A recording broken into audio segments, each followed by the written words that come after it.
சொந்த வீடு கஷ்டப்பட்டு கட்டின வீட தூக்கி கொடுத்துட்டாங்க. ஒரு மருமகனுக்கு ஒரு மகளுக்கு கொடுத்துட்டாங்க. நான் சொன்னேன் இல்லையா, கோடாரி காம்பும் சேர்ந்துதான் காடு வெட்டும் என்று. இந்த பெண் சமூகத்துல சீதனத்துக்கு நம்ம வாப்பா அம்மா எவ்வளவு கஷ்டப்பட்டாங்கன்னு நல்லா தெரியும். தெரிஞ்சாலும் அந்த புருஷனோட கூட இருந்துகிட்டு அந்த சீதனத்தை கறந்தெடுக்கிறதுக்கு துணையா கோடாரிக்கு காம்பா இருக்கிறது நம்முடைய பெண் சகோதரி தான்.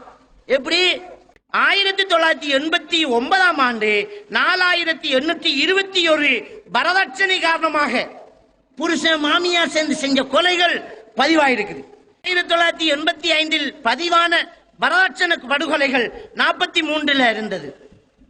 1988 ஆகும்போது 71 அதிகரிக்குது. இப்படி பார்க்க வரதட்சணை கொலைகள் அதிகரிச்சுக்கிட்டே இருக்கிறத நாங்க பார்க்கலாம். ஸ்கேன் பண்ணி பார்த்துறாங்க. ஸ்கேன் பண்ணி ஒரு 3 மாசம் 4 மாசம் ஆகும்போது வியோஜி சொல்லிடுவா பொம்பளை பிள்ளைதான். கவிஞர் அப்துல் ரஹ்மான் இந்தியாவை சேர்ந்தவர். அவர் ஒரு கவிதை எழுதினார். பெண் சிசுவை கண்டு வெட்கித்தது ஸ்கேனர். ஸ்கேனரை வெட்கப்பட்டுட்டான். நான் பொம்பளை பிள்ளைய கொல்ல போறானுங்களா அப்படியா?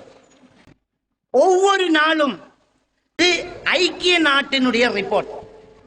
ஐக்கிய நாட்டினுடைய ரிப்போர்ட் படி எத்தனை பெண்கள்? 20,000 பெண் சிசுக்கள் என்ன செய்யறாங்க? கருவில கொல்லப்படுறாங்க. அப்ப மனுஷன் கல்வி அறிவில் முன்னேறான், பொருளாதாரத்தில் முன்னேறான், வரதட்சணை கொலைகள் கூடிக்கிட்டே இருக்கிறத நாங்க பார்க்கலாம்.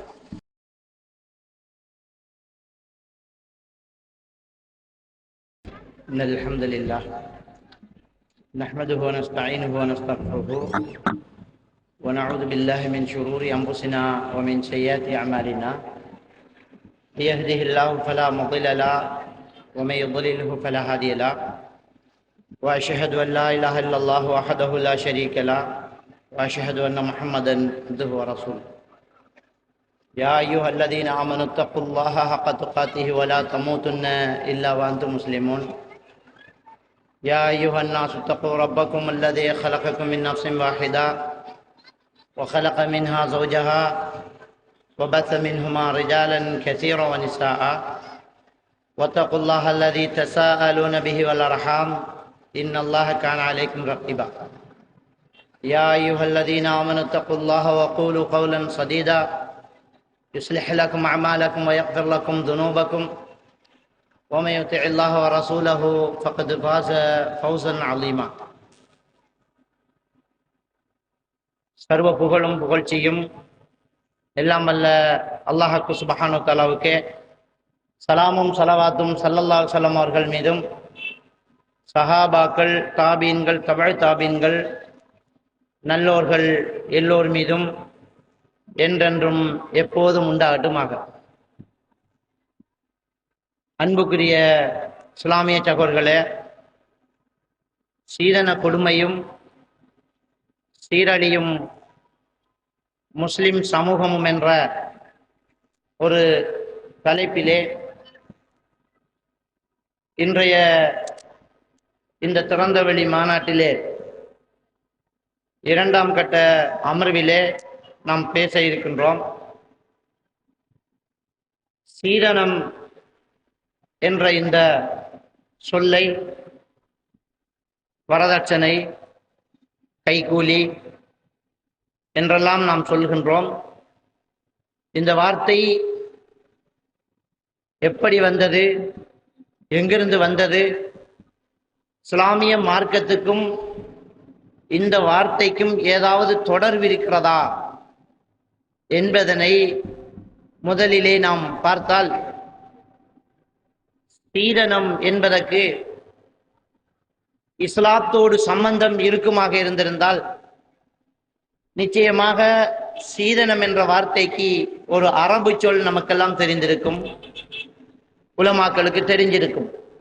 ஆனால் அரபு உலகத்திலே, அரபிய டிக்ஷனரிகளிலே, அரபு பேசக்கூடிய மக்கள் புழக்கத்திலே சீதனம் என்ற ஒரு வார்த்தையை காண முடியாதிருக்கு.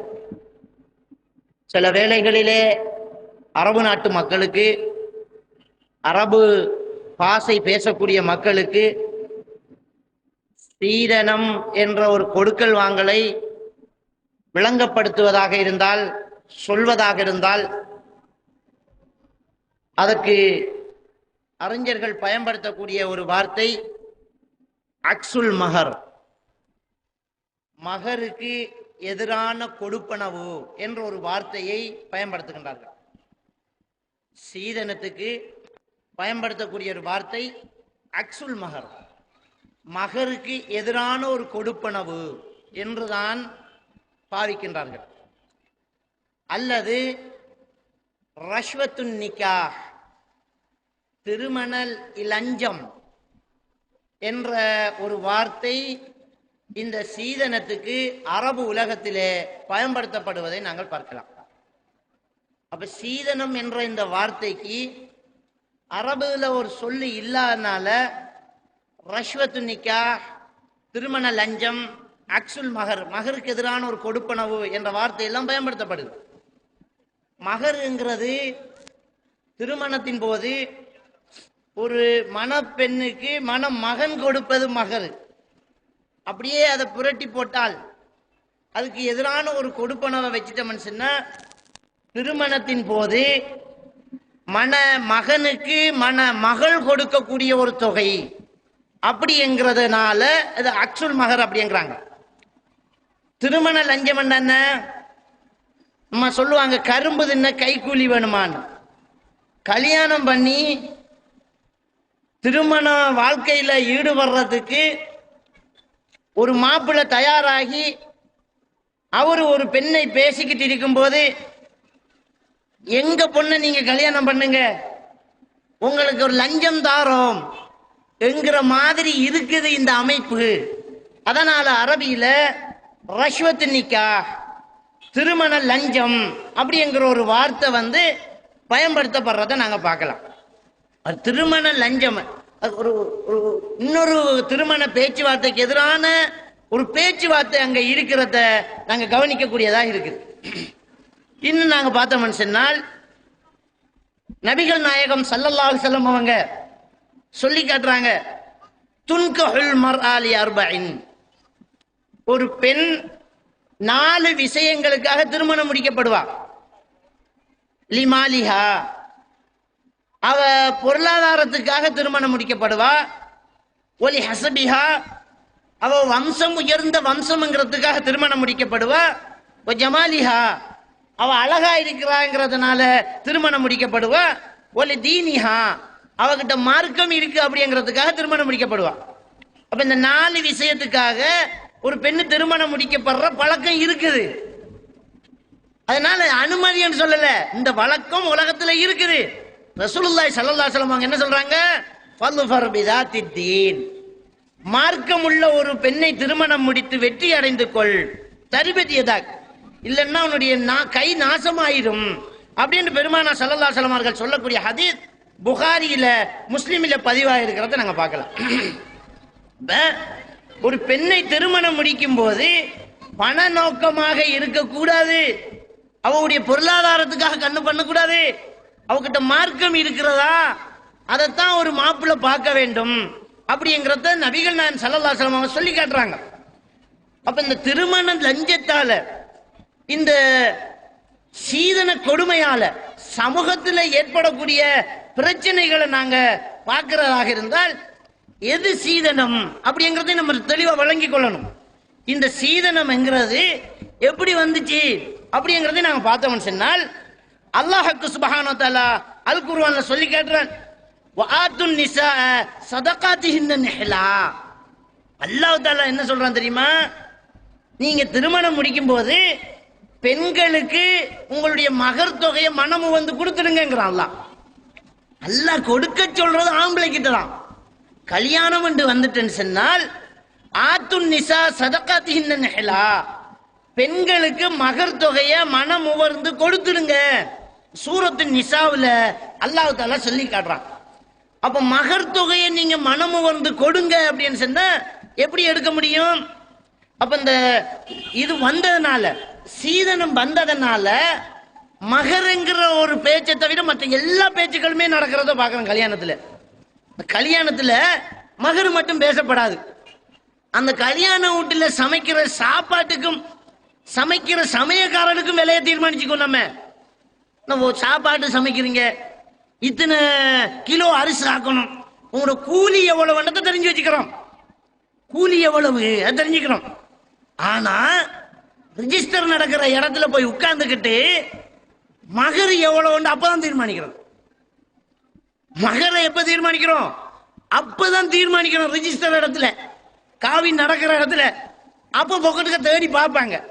அந்த காலத்துல இருந்தே மகருக்கு ஒரு விலை வச்சிருந்தாங்க, 101 ரூபா. செருப்புக்கு விலை வச்ச மாதிரி 99 ரூபா, 95 90 அப்படின்னு விலை வச்சிருப்பாங்க இல்லையா? இந்த பெண்களுக்கு வச்ச விலை 101 ரூபா. கொஞ்சம் வசதிக்காரனா இருந்தா 1001 ரூபா. அப்ப பேச வேண்டியது அல்லாஹ் குர்ஆன்ல சொல்றது ஆத்து நிசா சதகாதி இந்த நிகழா, பெண்களுக்கு மகர் தொகையை கொடுங்கிறான். அதைத்தான் கல்யாணத்துல பேசணும். பெஸ்ட்டுக்கு மகர் எவ்வளவு தருவேன்னு ஒரு பெண் தரப்பு கேட்கணும், இவ்வளவு தருவேன்னு சொல்லணும். இன்னைக்கு சீதனத்துல விலை பேசி சண்டை நடக்கிற மாதிரி இந்த மகர்ல சண்டை நடந்திருக்கணும். காணாது, இன்னொரு ஏக்கர் கூட்டி தாண்டு கேட்கணும். காணாது, இன்னொரு 10 பவுன் சேர்த்து போடு அப்படின்னு சொல்லணும். அப்ப அந்த அனுமதி, அந்த பெருமை பெண்களுக்கு இருக்குது. அதெல்லாம் தெரியாது. செருப்புக்கு வச்ச விலை வச்ச மாதிரி அன்னைக்கு பொக்கெட்டுக்கு இருக்கிறத எடுத்து நோட்டு பறக்காம இருக்கிறதுக்கு 1 ரூபாய்க்கு மேல வச்சு 101 ரூபா. அப்ப இப்படி வச்சதுனால என்ன நடக்குது? சீதனம்தான் பேச்சா சீதனம்தான் பேசப்படுறதுனால பேச வேண்டிய ஒன்று இல்லாம போகுது. இல்லாத தேவையில்லாத ஒன்று உள்ளுக்குள்ள வந்தா தேவையான ஒன்று வெளியில நிக்க வேண்டிய அவசியம் தானே இருக்குது. தேவையில்லாத ஒன்று உள்ளுக்குள்ள இருந்தா தேவையான ஒன்று வெளியில தான் நிக்க போகுது. சீதனம் வந்த உடனேயே வெளியில போகுது எது? மகர் வெளியில பேய்த்திருக்கு. ஆக இந்த சீதனத்தால மகருங்கிற பொறுமதியே மக்களுக்கு தெரியாம போகுது. பாருங்க, மகர் எதை கொடுக்கலாம் தெரியாது. காணியையும் மகர் கொடுக்கலாமா அவன் பார்க்கிறோம். ஒரு பெண்மணி நபிகள் நாயகம் ஸல்லல்லாஹு அலைஹி வஸல்லம் அவங்கள்ட்ட சொல்றாங்க, யார சொல்லலாம், என்னுடைய கணவர் மார்க்க விஷயத்துல நல்லா இருக்கிறார், அவர் எந்த இபாதத்திலாம் எந்த குறைபாடுமே இல்லை, ஆனா அவரோடு வாழ்ந்தால் நான் குஃப்ர்ல விழுந்துருவேன்னு எனக்கு பயமா இருக்குது, இந்த கல்யாணம் வேணாம் அப்படின்னு சொல்றாங்க. நம்முடைய வாசல் சொல்லா பசல் செய்ய வந்திருக்கா.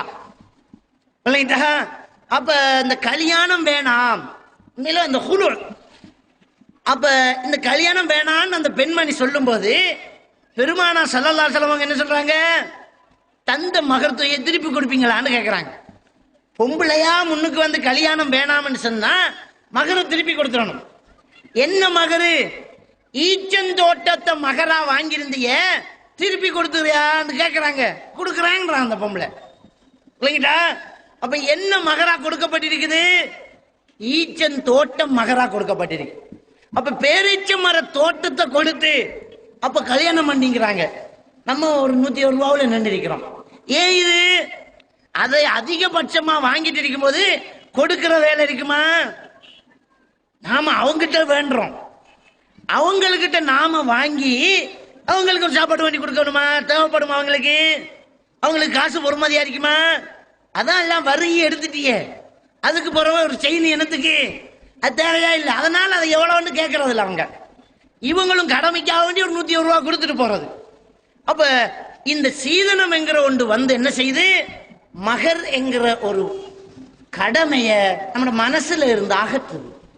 பெரிய ஒரு கொடுமை இது. மார்க்க சடங்கு சம்பிரதாயம் நம்மிடத்துல இல்லாம போகுது. முஸ்லிம் சமூகத்தின் அகராதியில அகற்றப்படுது. ரொம்ப ஒரு தவறான ஒரு விடயமா இருக்கிறத நாங்க பார்க்கிறோம். அடுத்து என்ன? அல்லாஹ் தஆலா சொல்லி காட்டுறான், நீங்க தலாக் விடும்போது ஒரு பெண்ணை நீங்க தலாக் சொல்றதா இருந்தா அஸ்கினு ஹுன்ன மின் ஹைது சக்கன்தும் மின் புஜிதிக்கும், நீங்க வாழ்ற உங்க வீட்டிலேயே அவங்களை இதா இருப்பாட்டணும்னு அல்லாஹ் தஆலா சொல்லி காட்டுறான். அப்ப சீதனம் என்கிறதுக்குள்ள என்னெல்லாம் அடங்குது? வீடும் தான் அடங்குது. சீதனம் உடனே நிறைய பேர் என்ன சொல்லுவாங்க தெரியுமா? நானண்டா 1% சீதனம் எடுக்கலாம் பாங்க. உண்மையில ஒரு சதவும் எடுக்கல தான், ஆனா ஒரு வீடு அளவு எடுத்திருப்பார். அப்ப சீதனம் என்றா என்ன நினைச்சிட்டு இருக்கிறோம்? காசு மட்டும்தான் நினைச்சிட்டு இருக்கிறோம். வீடு சீதனம் இல்லையா? வீடும் தான் சீதனம். அப்ப இந்த சீதனம் வந்து மகரங்கிற மார்க்க கடமை இல்லாம போற மாதிரி இத்தா என்று வரும்போது இன்னொரு மார்க்க வசனமும் இல்லாம போகுது பாருங்க. அல்லாஹ் சொல்றோம் உங்க வீட்டுல இத்தா இருப்பாட்டுங்க. இப்ப இருக்கிற நிறைய ஆண்கள் தலாக் சொல்றதா இருந்தா வாடகைக்கு கொடுக்கிறது வீடு எடுக்க வேண்டியிருக்குது.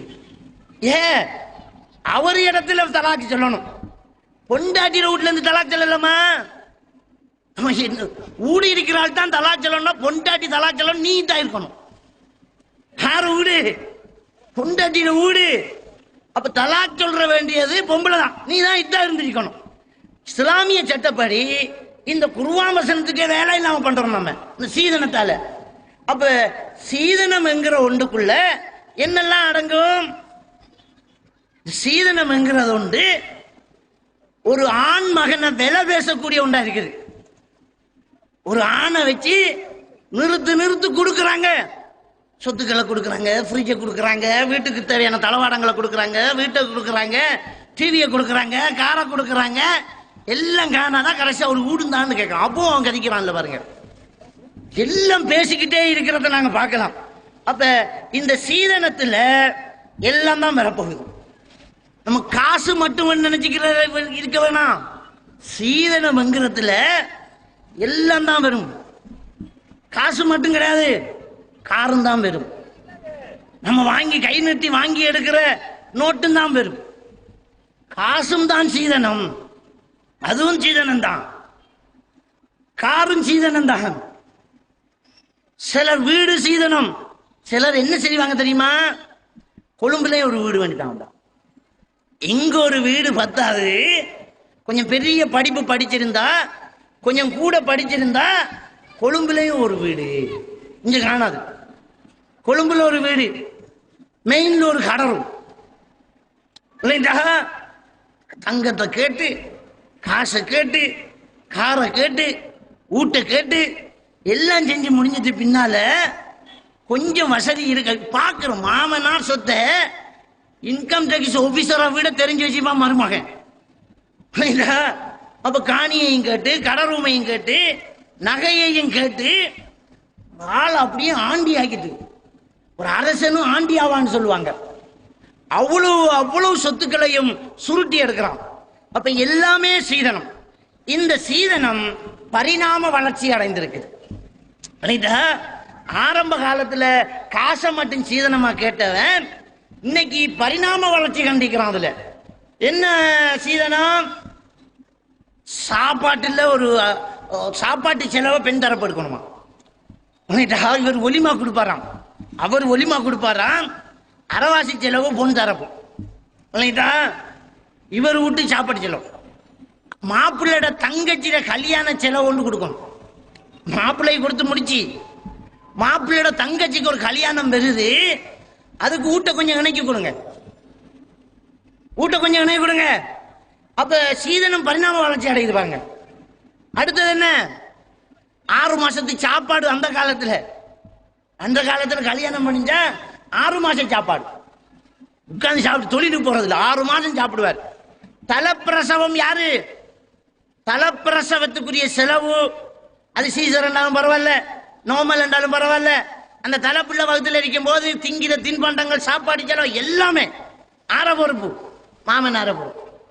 அப்ப சீதனம் வளரும், அப்படியே வேற வேற பரிணாமங்கள் எடுத்துக்கிட்டு இருக்கு.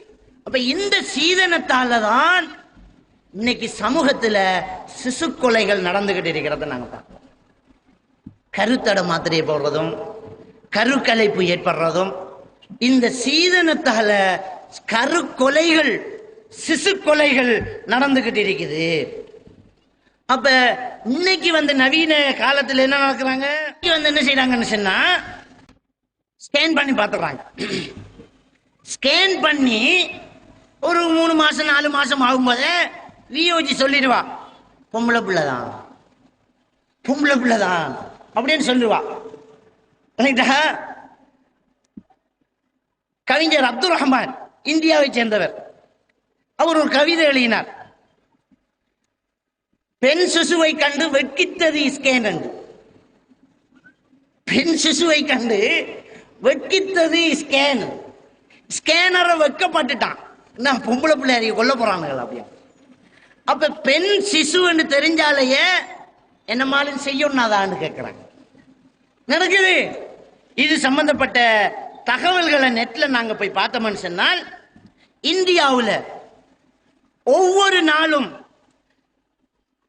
2000 பெண் சிசுக்கள் சட்டத்துக்கு புறம்பாக கருவிலேயே கலைக்கப்படுகிறது. இது ஐக்கிய நாட்டினுடைய ரிப்போர்ட். ஐக்கிய நாட்டினுடைய ரிப்போர்ட் படி எத்தனை பெண்கள் பாருங்க, 20,000 பெண் சிசுக்கள் என்ன செய்றாங்க, கருவில் கொல்லப்படுறாங்க அப்படி என்று ஒரு அறிக்கை கூடுது. அதே மாதிரியாக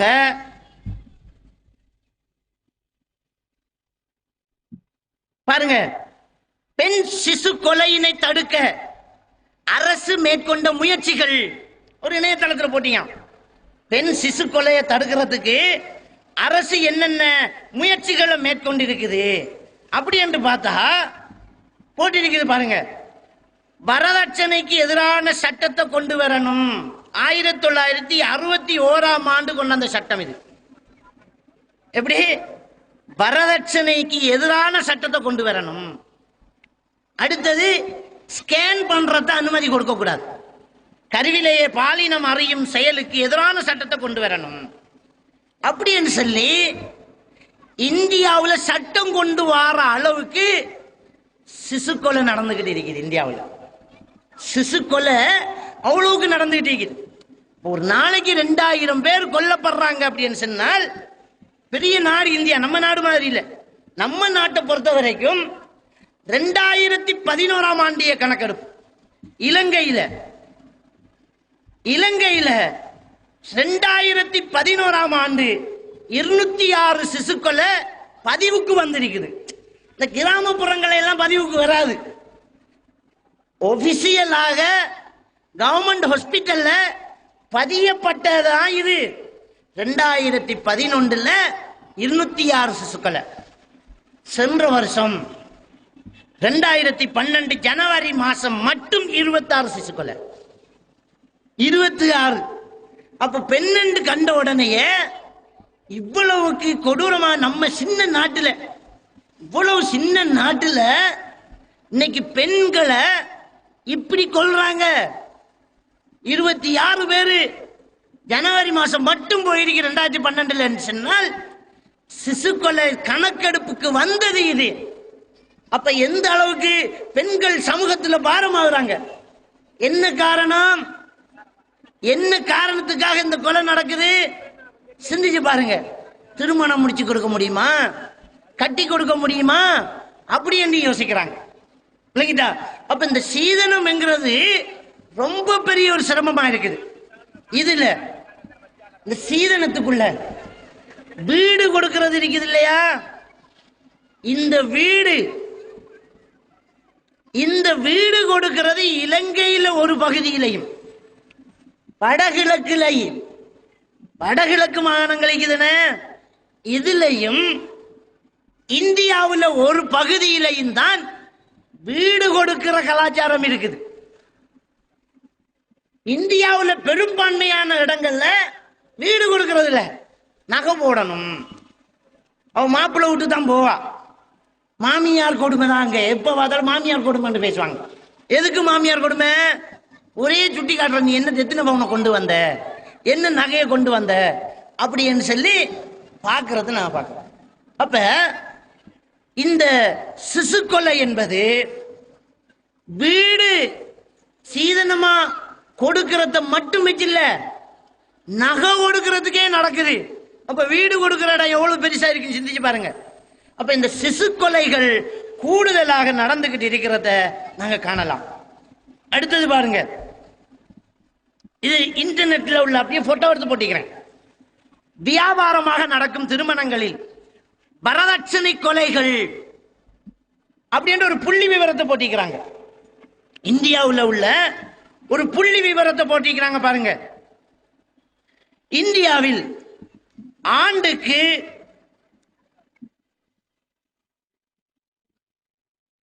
இந்தியாவில் ஆண்டுக்கு 5000 முதல் 9000 வரையிலான வரதட்சணை கொலைகள் நடக்கிறது. பாருங்க, 5000 தொடக்கம் 9000 வரையிலான வரதட்சணை கொலைகள் நடந்துகிட்டு இருக்குது. இந்தியாவில் குஜராத் மாநிலத்தில் மட்டும் 1989 ஆண்டு, 1989 ஆண்டு 4821 வரதட்சணை கொலை நடந்திருக்குது. வரதட்சணை கொலை என்ன? கல்யாணம் முடிச்சதுக்கு பிறகு நடக்கிற 2ஆம் கட்ட வரதட்சணை. இது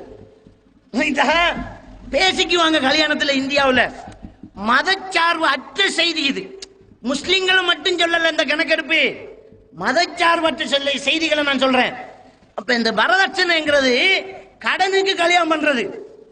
இத்தனை பகல் நகை போடுவேன், ஒப்பந்தம் பண்ணி கல்யாணம் பண்ணியாச்சா, போய் வண்டி காண்றான். எப்ப இந்த சூடு பிடிக்கும்?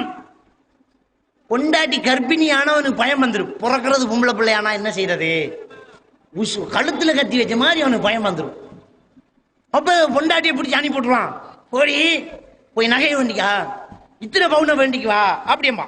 அப்ப குஜராத் மாநிலத்தில் மட்டும் 1989 ஆண்டு 4821 வரதட்சணை காரணமாக புருஷன் மாமியார் சேர்ந்து செஞ்ச கொலைகள் பதிவாயிருக்குது. இந்த கொலைகளுக்குள்ள தற்கொலையும் அடங்கும். கொடுமை தாங்க முடியாம பொண்ணு அப்படியே போய் தற்கொலை செஞ்சிருவா. அப்ப சொல்றாங்க, 1 மணி நேரத்துக்கு ஒன்றாக நாள் ஒன்றுக்கு 13 வரதட்சணை கொலைகள் நடக்கலாம். சீதன கொலை நாள் ஒன்றுக்கு எத்தனை நடக்குது? 13 நடந்துகிட்டு இருக்குது. இது 1983 நாள் ஒன்றுக்கு 3 வீதமா கூடுது. அப்படி கூடி 3ஆக கூடி 1986 6ஆக இருந்தது. அதாவது 1983க்கும் 1989க்கும் இடையில் 400% அதிகரித்தது அப்படின்னு போறாங்க. இவ்வளவு அதிகரிக்குது. அப்ப இந்த வரதட்சணை கொலைகள் பாருங்க, டெல்லியில 1985 பதிவான வரதட்சணை படுகொலைகள் 43 இருந்தது. 1988 ஆகும்போது 71 அதிகரிக்குது.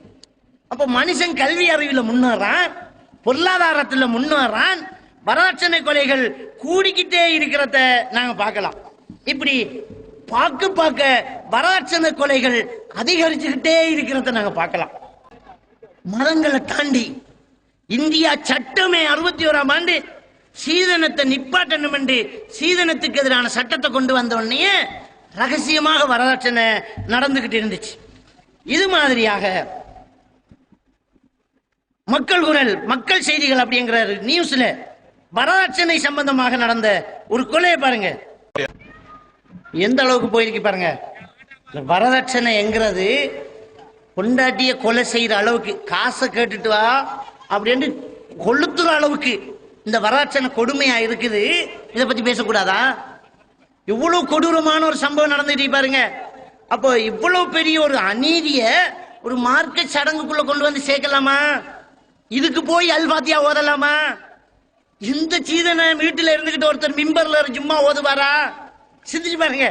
இவ்வளவு கொடுமைய அவரு செஞ்சுக்கு வரா மௌலவி. அவர் என்ன காசு வேணாம், கைக்கூலி வேணாம், காணி வேணாம், ஊடு மட்டும். என்ன செய்யற? ஊடு மட்டும். இத நியாயம் சொல்றது ஆளா இருந்தா எவ்வளவு மட்டமான ஒரு ஆளா இருக்கணும் பாருங்க. கலாநிதியா இருக்கணும், கல்லாநிதியா இருக்கட்டும். இத போய் நியாயம் சொல்ற ஆளா இருந்தா எவ்வளவு மட்டமான ஒரு ஆளா இருப்பார் பாருங்க. அப்ப மார்க்கத்துல எவ்வளவு பெரிய ஒரு விஷயத்தை இன்னைக்கு செஞ்சுக்கிட்டு இருக்கிறாங்கன்னு பாருங்க. அதே மாதிரியாக இந்த 2ஆம் கட்ட சீதனம், இந்த சீதனம் கேட்டு கணவனே மனைவியை சித்திரவதை செஞ்ச சம்பவம்.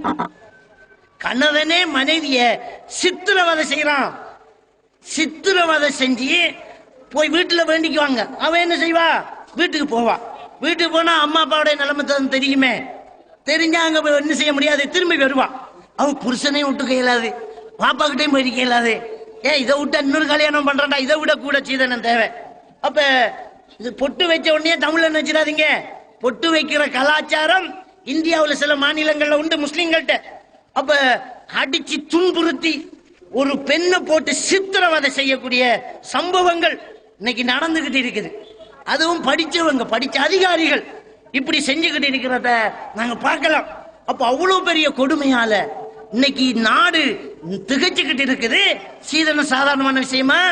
அப்ப கல்யாணத்துக்கு பிறகு இரண்டாம் கட்டமாக சீதனம் கேட்ட கொடுமைகளை இப்படி நாங்க காணக்கூடியதா இருக்குது. இரண்டாம் கட்டமாக இன்னைக்கு வெளிநாடுகள்ல, இலங்கை போன்ற நாடுகள்ல இந்த சீதன கொலைகள் நடந்துகிட்டு இருக்கிறத பார்க்கலாம். அதே மாதிரியாக இவர் ஒரு சிவில் இன்ஜினியர். சிவில் இன்ஜினியரா இருக்கிற இவரு மனைவி கிட்ட என்ன செய்யறாரு? சீதனம் வேண்டிட்டு வர சொல்றாரு. 7 மாச கர்ப்பிணி. 7 மாச கர்ப்பிணிய இன்னும் 3 மாசத்துல குழந்தை பிறக்க போகுது. அந்த பொம்பளைய போட்டு அடிச்சு சாக கிடந்து தப்பி அது பாப்பாவும் அம்மாவும் மகனும் சேர்ந்து தாய் வீட்டுல போய் சீதனம் கேட்டுட்டு வர சொல்றாங்க. இப்படி இணையதளங்கள்ல போய் பார்த்தோம்னு சொன்னா நிறைய சம்பவங்கள் இந்த சீதன கொடுமைகளால தாக்கப்பட்டு அடிக்கப்பட்டு கொல்லப்படக்கூடிய நிறைய சம்பவங்களை நாங்க பார்த்துக்கிட்டே போகலாம். அதே மாதிரி அடுத்த செய்தியை பாருங்க. இது சீதனம் கேட்டுட்டு வர, இதுவும் கர்ப்பிணி பெண்ணு. என்ன அதிசயம்டா, இந்த சீதனத்துல திரும்ப 2ஆம் கட்ட மோகம். இந்த இறைச்சி கண்டா நாய்க்கு வெறி வார மாதிரி சில கல்யாணம் பண்ணும்போது ஒரு வெறி வந்துடும். கட்டிச்சு கோதறி மத்த எல்லா சட்டையும் சுருட்டு பார்ப்பான். இருக்கிறவங்களுக்கு அங்கேயும் ஒரு காணி இருக்கிறவங்க கேள்விப்பட்டமே, அதுலயும் ஒரு 2 ஏக்கர் எழுதி வைங்களேன் அப்படின்றோம். மகன் உங்களுக்கு எல்லாம் சோறு தருவான். நீங்க எங்க போப்புறீர்கள்? கல்யாணம் காட்டி போட்டு எங்க போப்புறீர்கள்? எந்த பிள்ளைக்கிட்டான இருக்கணும் என்று சொல்லி சொல்லி எல்லாத்தையும் எடுத்துருவான். அப்ப இதுவும் என்ன, கல்யாணம் முடிச்சு தலைப்பிரசவத்துல அதுவும் 6 மாசம் 7 மாசம் கர்ப்பிணியா இருக்கும் போது 2வது வெறி வந்துடும். பிறக்க போறது பொம்பளையா பிறந்தா என்ன செய்யறது? அவன் அந்த தப்பு செஞ்சு வந்தானே, பொம்பளை கிட்ட சுருட்டி எடுத்து வந்தானே, திரும்பவும் பிரச்சனை வந்துடக்கூடாது, நம்முடைய பிள்ளைக்கு கொடுக்கணும், காசை சேர்க்கணும் அப்படிங்கிறதுக்காக வேண்டி 2ஆம் தடவையாக சீதனம் கேட்டுட்டு வர சொல்லி பெண்ணை போட்டு அடிச்சு துன்புறுத்தின இந்த செய்திகள் எல்லாம் இந்த இணையதளத்துல பதிவாயிட்டு இருக்குது.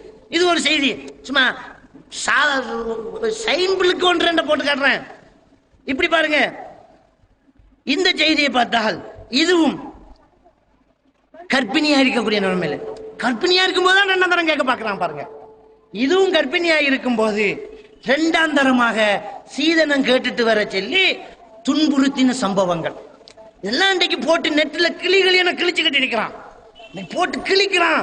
இவ்வளவு நடந்துகிட்டு இருக்கிறான். சரி, 1-2 எடுத்துட்டு இருக்கிறேன். அப்ப இன்னைக்கு உலக ஊடகங்களில முஸ்லிம்கள்ல இவ்வளவு பெரிய ஒரு தரக்கட்ட ஒரு செயல் நடக்குது அப்படின்னு இன்னைக்கு காட்டுக்கிட்டு இருக்கிறான். இன்னைக்கு சீதன கொடுமை இப்படி தலைவிச்சாடு. எங்க? இந்தியாவுல பொம்பையில. இது பொம்பையில வீடு சீதனம் கொடுக்கறது இல்ல, அது வணங்கிக்கோங்க. பொம்பையில வீடு சீதனம் கொடுக்கறது இல்ல. கேரளாவிலையும் இலங்கையிலும் தான் வீடு சீதனம் கொடுக்கறது. அப்ப கேரளாவிலையும் இலங்கையிலையும் இந்தியாவுல பட்டினம் பட்டினம் என்று வர ஒரு சில ஊர்ல, அதிராம்பட்டினம், காயல்பட்டினம், இந்த பட்டினம் பட்டினம் என்று வரதெல்லாம் இலங்கை தொடர்பு ரொம்ப கூடின பகுதிகள். இந்த பட்டினத்துல நானாம்பாங்க, காக்காம்பாங்க. மற்ற இடங்களை எல்லாம் அண்ணான்னு தான் சொல்லுவாங்க. பட்டினங்கிற ஊர்ல அதிராம்பட்டினத்துல உம்மா வாப்பாம்பாங்க. மற்ற இடங்களை எல்லாம் அப்பா அம்மாம்பாங்க முஸ்லிம்களே. அப்ப இந்த பட்டினங்கிற இடத்துலையும் இலங்கையிலையும் இப்படி ஒரு சில பகுதியில தான் வீடு சீதனம். இது பொம்பையில நடந்த செய்தி. வீடு இல்ல, நகை. நகைய வேண்டிக்குவா, பேசின காசை வேண்டிக்குவா. அப்படியே அந்த ஒவ்வொரு பிள்ளையும் பக்கத்தில் இருக்கும்போது விரட்டி அனுப்பிட்டுருவான். அப்போ உங்க வாப்பா கிட்ட காசு வேண்டிக்கா. இவன் இருக்கும்போது மச்சினங்காரன் ஒருத்தனுக்கு காசு வந்தா போதும். இவன் கல்யாணம் முடிச்சு தங்கச்சி கல்யாணம் முடிச்சுட்டு இருப்பான். தங்கச்சிட்டு நானாக்கு கொஞ்சம் காசு வந்துட்டான், வெளிநாட்டுல இருந்தா இடம் விரட்டி விட்டுருவான். ஓடு, 1 லட்சம் ரூபாய் வேண்டிக்குவா. அப்படி இப்படி ஒரு கொள்ளக்காரனா வாழ்ந்துட்டு மிரட்டுறான். பகிரங்கமான ஆளை கடத்தி பணயம் வச்சுக்கிட்டு காசு கேட்கிறவன் கொள்ளக்காரன் தானே. ஒரு ஆளை கடத்துறது, நல்ல வசதிக்காரன் ஒருத்தனை பிள்ளைய தூக்குறாரு. பிள்ளைய தூக்கி பிள்ளைய விடுவேன் 10 லட்சம் ரூபாய் கொண்டா, இவன் கொள்ளக்காரன். அதையே கல்யாணம் பண்றான், கடத்துறதுக்கு பதிலாக கல்யாணம் பண்றான். கடத்துறவன் கழுத்துல கத்தி வச்சு சின்ன கீரலோட விட்டுருவான். கல்யாணம் பண்றவன் கற்பையே எடுத்து போட்டு காசை கேட்பான். காசத்தா தான் உன் பிள்ளைய வச்சுக்கிப்பேன், இல்லாட்டி விட்டுருவேன். இப்படி மிரட்டுறான். விட்டு போட்டு போவேன். இப்ப பாப்பாக்கு பயம் என்ன? குமரா இருக்கும் போதே இவரை கட்டுறதுக்கு பட்ட பாட்டுக்கு இவர் 2 பிள்ளையோட விட்டு போட்டு போவானா? யாரு வந்து பண்ண போறான்? யாரு பண்ண போறான்? நல்லா இருந்த பொம்பளைக்கே 10 லட்சம் ரூபாய் கேட்டவன் கல்யாணம் முடிச்சு விட்ட பொம்பளைக்கு 15 கூட கேட்பான். அது விட்ட பொம்பளை அப்படின்னா ஒரு 5-10 கூட வச்சு தரணும்பா. இதெல்லாம் தானே நடந்துட்டு இருக்குது. இவன் கொள்ளக்காரனா இல்லையா? சிந்திச்சு பாருங்க. கடத்தல் காரணா இல்லையா? இப்படி கடத்தல் கொள்ள நடந்துகிட்டு இருக்குது. இது விதிவிலக்கா நம்முடைய நாட்டுல இல்ல. இந்த செய்தியை பாருங்க. சீதனங்கேட்டு வெக்கமான ஒரு செய்தி நெட்ல போட்டு கிளிக்கிறான் முஸ்லீம். இங்க பாருங்க யாருண்டு முஸ்லிம். நீலகிரி மாவட்டத்தை சேர்ந்த 20 வயது பெண்ண இந்த வேலையை செய்யற யாரு? சீதனம் கேட்டு சொந்த மனைவிக்கு மயக்க மருந்தை கொடுத்து நிர்வாணப்படுத்தி தன் நண்பனோட சேர்த்து வச்சு வீடியோ எடுத்து போட்டு 25 வயசு முகமது பயாஸ் பேர் பாருங்க. 25 வயசு முகமது பயாஸ் பொண்டாட்டியை இன்னொருத்தனோட நிர்வாணமா சேர்த்து வச்சு வீடியோ பண்ணி அதை நேரத்தோடைய சொத்து காசு வேண்டிக்குவான்னு சொல்லி இருக்கிறான். வேண்டிட்டு வர போனா அப்பா கிட்ட இருக்கணுமே, அம்மா பாப்பா கிட்ட இருக்கணுமே. இல்ல அப்ப வீடியோ எடுத்தாச்சு. இப்ப மானம் போகுது. இதை நெட்ல போடுவேன், காசு வேண்டிக்கான். நெட்ல போடுவோம், காசு வேண்டிக்கான்னு விரட்டி விட்டான். அவன் நேரம் ஓடி வந்து அவனுடைய நானாட விட்ட வந்து அங்கிருந்து அவனோட போலீஸுக்கு வந்து விஷயத்தை சொல்லி பயாசு சகோதரர் முகமது பயாச கைது செஞ்சாச்சு. அப்ப என்ன கொடூரம்னு பாரு. காசு மைண்ட் ஆகுது. சொந்த பொண்டாட்டியை இன்னொருத்தங்கிட்ட காட்டுறான். ரோஷம் இல்லாதவன். அதுவும் நம்முடைய இனத்துல ஒருத்தன் செய்யறான் பாருங்க. எவ்வளவு கேடு கட்ட ஒரு செயல். என்ன ஆசை வந்திருக்கு அவனுக்கு? இந்த சீதனத்துல ஆசை வந்திருக்கு. இந்த சீதனத்துல இந்த சொத்துல உனக்கு ஆசை வந்திருக்கு பாருங்க. அப்ப காசு பணம் வந்தால் கார் கற்ப வேணும் என்றாலும் வித்துடலாமா? எந்த அளவுக்கு அநியாயம் நடந்துட்டு பாருங்க. அப்ப இந்த கொடுமை நடக்குது. இந்த சீதனம் சாதாரணமான விஷயமா? அதை மெம்பர்ல பேச மாட்டீங்களா? அதை ஜும்மாவுல ஓத மாட்டோமா? இந்த கொடுமைக்கு அல்பாத்தியாவா? பள்ளி ரெஸ்ட் போய் உட்கார்ந்து துவா ஓதுமா? ஹாஜிமாரெல்லாம் போய் உட்கார்ந்துட்டு கல்யாணம் நடத்துறதா? ஊரை விட்டு விரட்டி அடிக்க வேணாதா? இது மட்டுமா கொடுமை? எவ்வளவு எவ்வளவு கொடுமைகள் நீ பாருங்க. இன்னைக்கு நம்முடைய சகோதரர்கள் வெளிநாடுகள்ல பொம்பளை பிள்ளை பெத்தோன்ற காரணத்துக்காக அல்லது பொம்பளை பிள்ளைகளோட பிறந்துட்டோன்ற ஒரு காரணத்துக்காக வெளிநாட்டுல போய் வேலை செய்யறோம். போட்டோ வரும், வெளிநாட்டுல இருந்து போட்டோ வரும். தரமான ஒரு பென்ஸ் கார்ல சாஞ்சிட்டு இருந்து ஒரு BMW கார்ல சாஞ்சுக்கிட்டு சன் கிளாஸ் ஒன்று அடிச்சுக்கிட்டு அப்படி ஒரு போன் பேசிட்டு ட்ரௌசர்ஸ் ஷூ எல்லாம் அடிச்சு அப்படியே ஒரு போட்டோ எடுத்து அனுப்பினோன்னு இங்க நம்ம என்ன நினைப்பு? ஒரு கலெக்டர் மினிஸ்டர் ஆபீஸ்ல வேலையாக்கி மகனுக்கு அது போட்டோவுக்கு கொடுத்த போஸ்ட். ரோட்டில் கிடந்த கார், வெள்ளிக்கிழமை லீவுக்கு போட்ட உடுப்பு. என்ன வேலை செய்யறது? என்ன வேலை? ஓவர் டைம் செய்யறான். ரோட்ல டின் பிறக்கிற பெப்சி டீனை குடிச்சிட்டு போடுவான். அரபு நாட்டில எல்லாம் பெப்சி டீன் ₹1 ஒரு டின்னை குடிச்சிட்டு ரோட்ல போட்டுட்டான். ஓவர் டைம் இந்த டின்னை பிறக்கிறது. புறக்கி ஒரு இடத்துல குமிக்கிற அதை நைச்சி அதை கிலோவுல நிறுக்கிறது. வெயிலுக்குள்ள அந்த பாலைவனத்துல ஏசி இல்லாம இருக்க முடியாத அந்த நாடு. அந்த நாட்டுல இப்படி டின் புறக்கி காசு சேர்த்து அவன் திண்டாலும் பரவாயில்ல.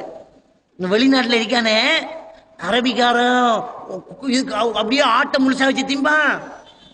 ஆட்டை திம்பான், கோழியை திம்பான், பழங்காவெல்லாம் பழ வகையெல்லாம் சாப்பிடுவான்.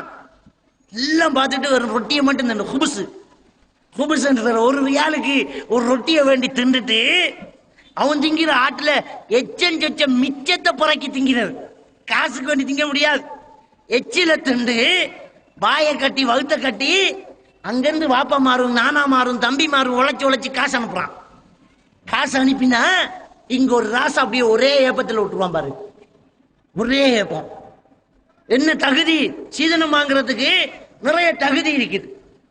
இன்ஜினியரு கோவிக்க கூடாது, படிச்சாக்கள் இருக்கிறாங்க, நல்லவங்களும் இருக்கிறாங்க. செல்ல கோல எல்லாரும் சொல்ற டாக்டரா தான். அதுக்காக டாக்டர்மா கோவிக்கிறாருங்க. டாக்டர்ண்டா கொஞ்சம் மதிப்பு கூட தானே. கொழும்புலையும் ஒரு வீடு, இங்கேயும் ஒரு வீடு, 2 பொண்ணு ஒன்று தான், வீடு 2. அவரு ஒரு ஆள் தான், டபுளா, அவர் சிங்கிள் தான். ஆனா வீடு 2. இங்க ஒரு காரு, அந்த வீட்டுல ஒரு போட்ட பைக்கு. மெயின் ரோட் ஓரமா ஒரு நெல்லு காணி, நல்ல தரமான ஒரு கடரும். அப்ப என்ன இப்படி எல்லாம் வேண்டி எடுக்கிறோம் பாருங்க. அவ கொஞ்சம் கொஞ்சம் அப்படியே ஒவ்வொன்று குறைஞ்சிட்டு வரும். அசரத்துக்கு ஒரு வேலை இருக்குது. மௌலை மாப்பிள்ளைக்கு ஒரு வேலை இருக்கு. மௌலவி பஞ்சமே வராது. மௌலவிய பண்ணினா சோத்துக்கு மட்டும் பஞ்சம் வராது. ஓதியவனுக்கு ஒழுங்கு எல்லாம் சோறு இப்படி சொல்லுவாங்க. ஓதினவனுக்கு ஒழுங்கு எல்லாம் சோறு.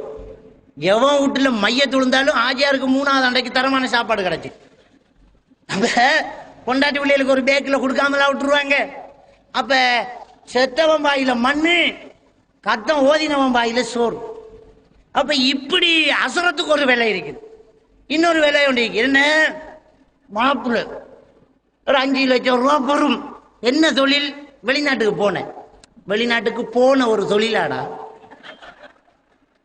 என்ன தொழில்? வெளிநாட்டுக்கு போன, மனசை பார்க்கிற, மார்க்கத்தை பார்க்கிற எல்லாம் கிடையாது. ஆளு கருப்பா சிவப்பா. இன்றைக்கு இந்த சீதன கொடுமையால பெண்களுக்கு மாப்பிள்ளோட நிறத்தை எல்லாம் சாய்ஸ் பண்ண நேரம் இல்லை. என்னமோ வாரத்தை வலைய பிடிச்சுக்கு நிக்கிற சிக்கு பட்டத்தை பண்றது, வலைய பிடிச்சுக்கு நிக்கிறது, சிக்கினத்தை பண்ணிக்கிறது. அப்ப இப்படியாக இன்னைக்கு போயிட்டு இருக்குது. இது கஷ்டப்பட்டு டின் புறக்கிறான், வெயில டின் புறக்கிறான், அவன் உழைச்சி காசு அனுப்புறான். இவ்வளவு லேசா சொல்லுவான் தெரியுமா? இதுல ஆசி வளைங்கம்பான்.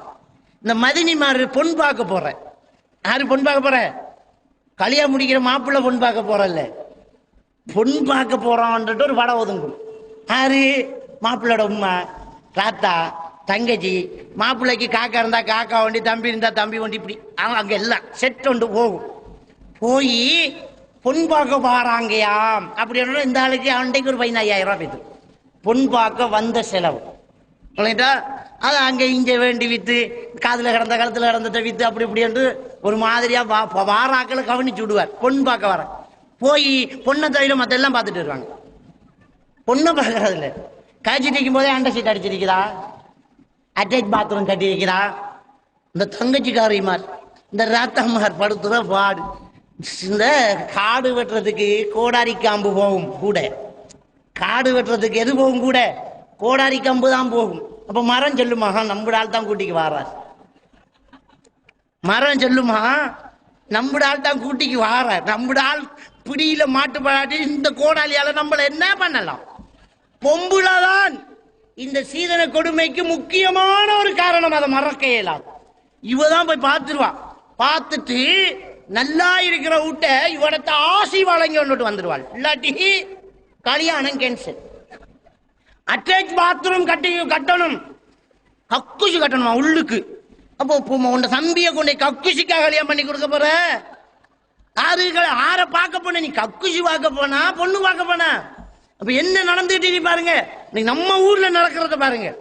நம்முடைய ஊர்ல நல்லா கட்டின வீட்டை உடைச்சி ஆசி வளைக்கிற. சும்மா கட்டுறதுக்கு மேசம் ஒரு 500 ரூபா தான் கேட்பான். ஆசி வளைக்கிறா 5000 ரூபா. அந்த டின் புறக்கினாலும் அதை கொடுக்கணும். இந்த டின் புறக்கிற ஆள் தான் அதை கொடுக்கணும். என்ன சொல்ல, ஒரு பிள்ளைக்காக ஒரு பொண்டாட்டி புருஷன் எவ்வளவு காலம் பிரிஞ்சிருக்கிறாங்க. அழ வேண்டிய நிலைமைகள் இதெல்லாம். என்ன ஆசை இல்லாமலா வெளிநாட்டுல இருக்காங்க வாப்பமாரு?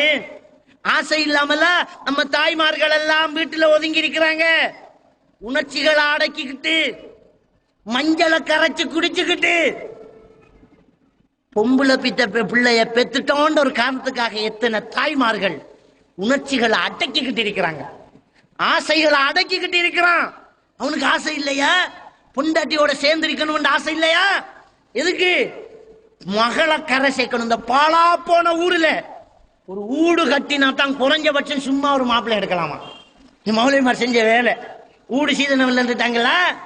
அப்ப சரி, இவன் அங்க இன்னும் 2 வருஷம் நிக்கணும். கடிதம் எழுதுவான், டெலிபோன் எடுப்பான். அது பொஸ்ஸி விசா இல்லைன்னுட்டார். விசா கொடுப்பாரு அவரு, விசா கொடுப்பாரு. என்ன செய்யறது, பொஸ்ஸி விஷா இல்லைன்னுட்டாரு. இன்னும் 2 வருஷம் பல்ல கடிச்சிக்கிட்டு நின்று ஓட்டு வாரம், பல்ல கடிச்சுக்கிட்டு நின்று ஓட்டு வரம்மா.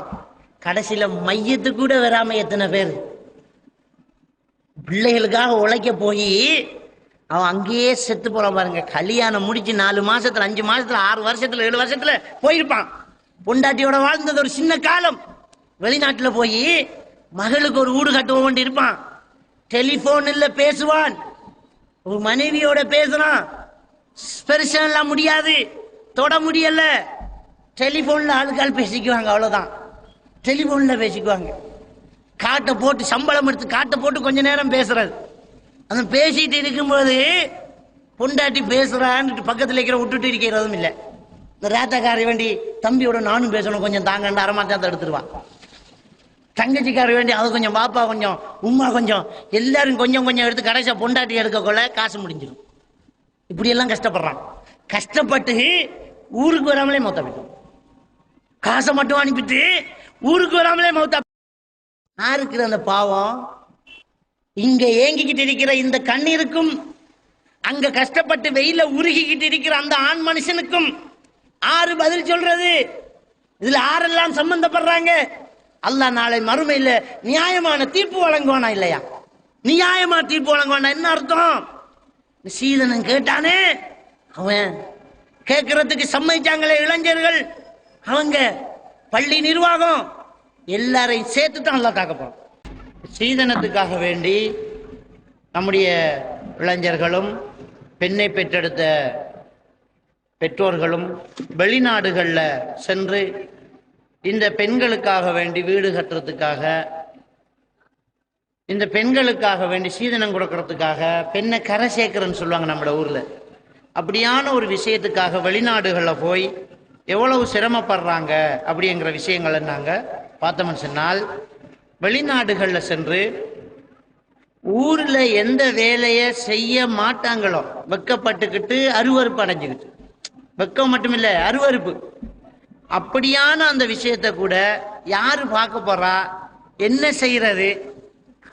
சம்பளம் கொஞ்சம் கூட தாரங்கிறான், அதை விட இது ஒரு 100 ரியால் கூட இருக்குது அப்படிங்கிறதுக்காக வேண்டி எல்லா வேலைகளையும் எடுத்து போட்டு செய்யக்கூடிய ஆக்களை நாங்கள் பார்க்கலாம்.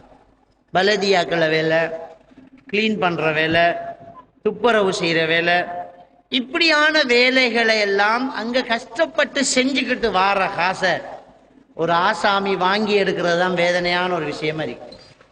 இப்படியான ஒரு காசு பணத்தை இவர்கள் வாங்கி எடுக்கிறது, சீதனம் என்ற பேர்ல எடுத்துக்கிட்டு இருக்கிறது ஒரு வேதனையான ஒரு விஷயம். அடுத்த இந்த சீதன கொடுமையால இன்னொரு விஷயம் என்ன நடக்குது? பெற்றோர்கள் ஒதுக்கப்படுறாங்க.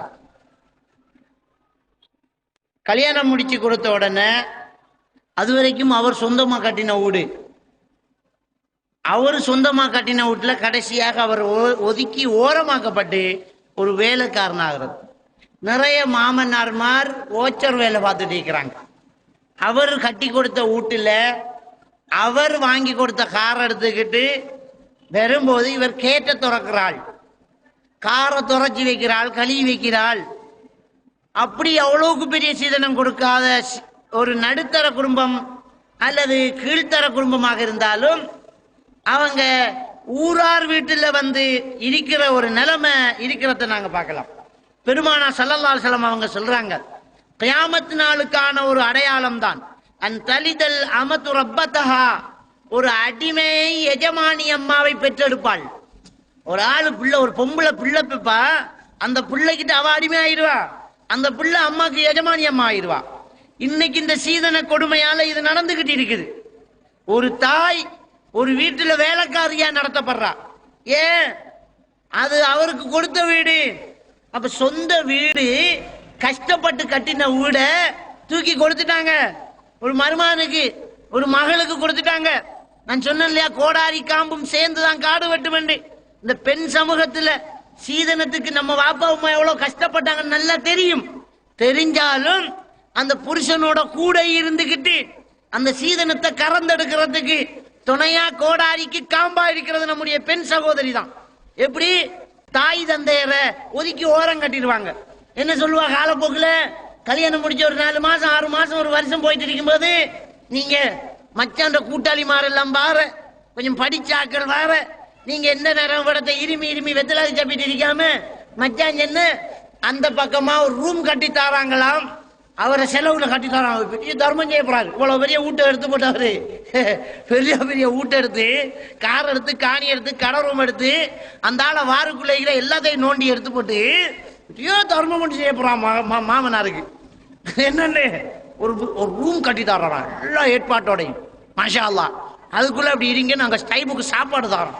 மச்சாமாரு வார வரது, மச்சான கூட்டாளி மாறு எல்லாம் வார, படிச்சாக்கள் வார, பிரின்சிபல் மாறு வார, எவ்வளவு பேர் தேடி வருவாங்க. நீங்க ஒருத்தர் நச்சு வெத்திலா கிடிச்சு டொக் டொக் டொக்கு குத்திக்கிட்டு இருந்தா அந்த ஆளுக்கு கஷ்டம் இருக்கும். மச்சானுக்கு நித்திர வருது இல்லை இரவையில், நீங்க இருமுறை சத்தத்தில் விரட்டி விட்டுருவான்.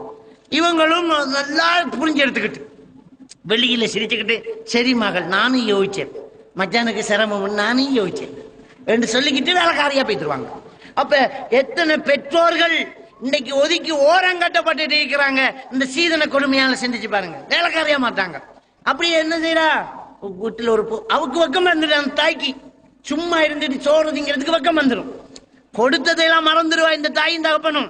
அவங்களோட பெருமனசை பாருங்க. நம்ம தான் கொடுத்தோம், நாம கொடுத்த பூமியில தான் விளைஞ்சி கொட்டி ஆக்கி கொட்டுறா.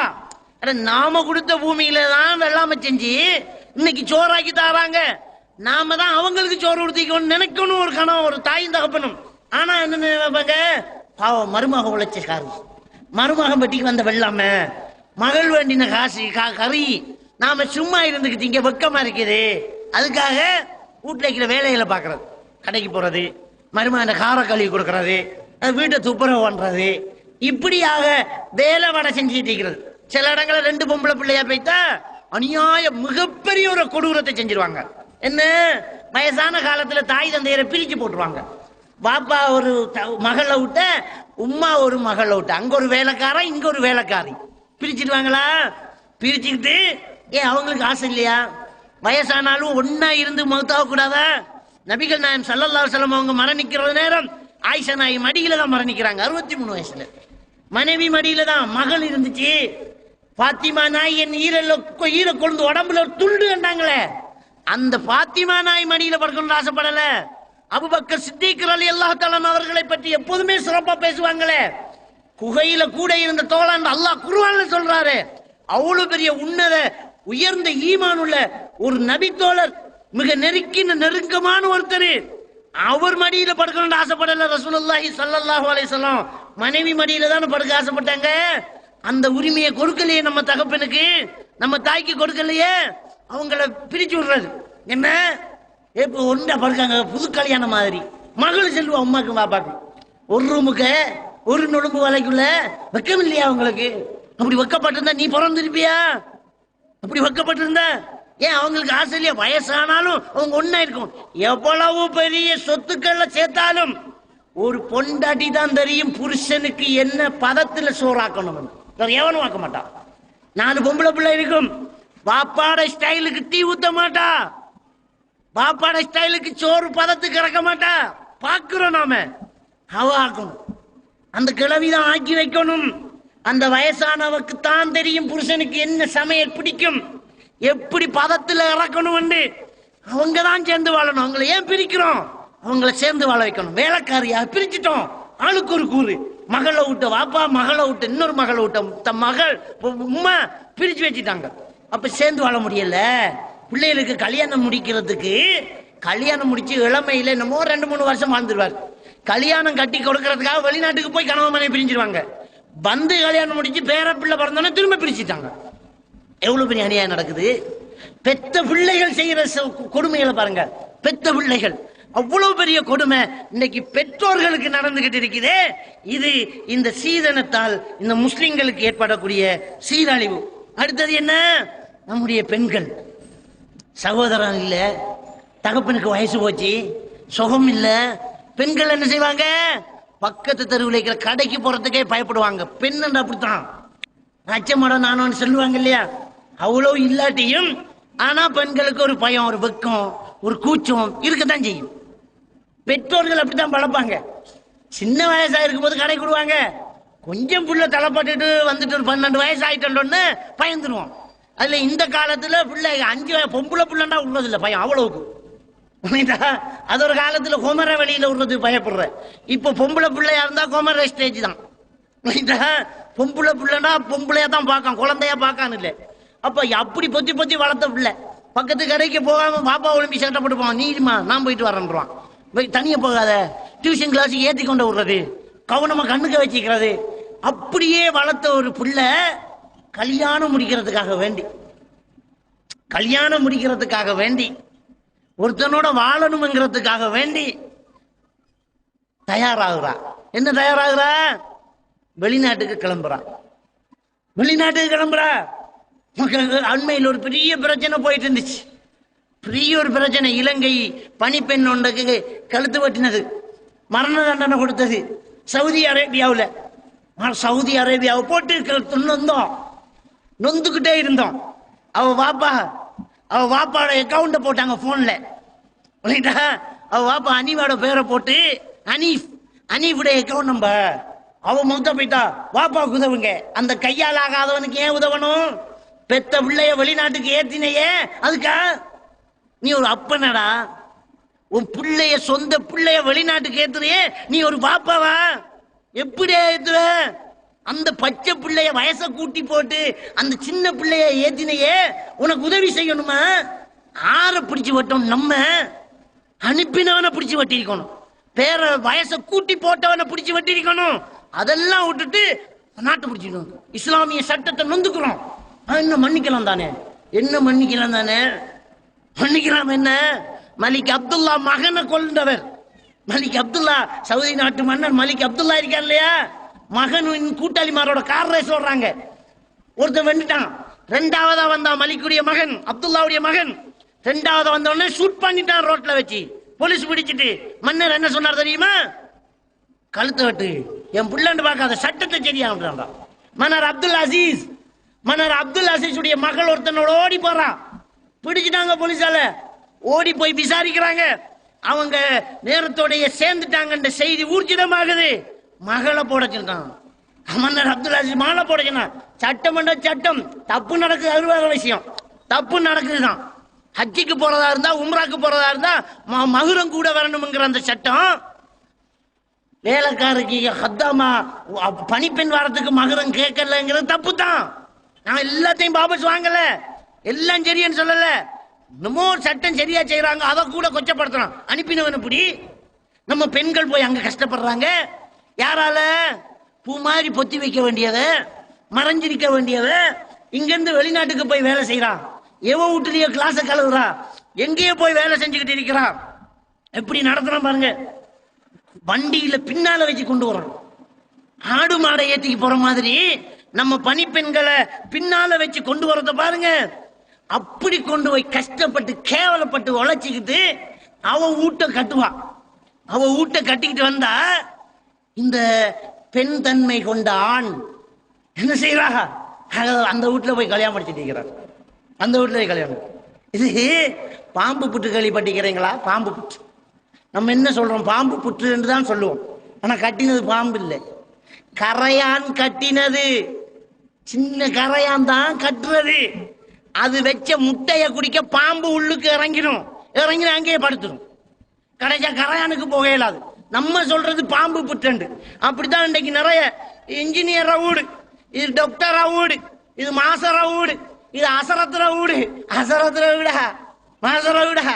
ஒரு செங்கல் தூக்கிட்டு போற அந்த வீட்டை கட்டினவன் சேக்கஸ் இல்லாத ஒரு புஷ் பைக்கில் கர்புர்ன்னு ஓடிட்டு போவான் ரோட்டால. சேக்கஸ் இருக்காது அந்த சைக்கிளுக்கு, பிரேக் இருக்காது, 15 ரூபா பிரேக்கு கட்ட இருக்காது. ஓடிட்டு போவோம். பாவி தோல்ல ஒரு சால்வியை போட்டுக்கிட்டு. இதை கட்டி 4 பேர் என்ன? மௌலையில வீடு, இன்ஜினியர் வீடு, டாக்டர். பாம்பு புற்றுடா இது, பாம்பு புற்று. அப்ப இவ கஷ்டப்பட்டு கட்டுவா, அந்த ஆளு வந்து குடியிருப்பான்.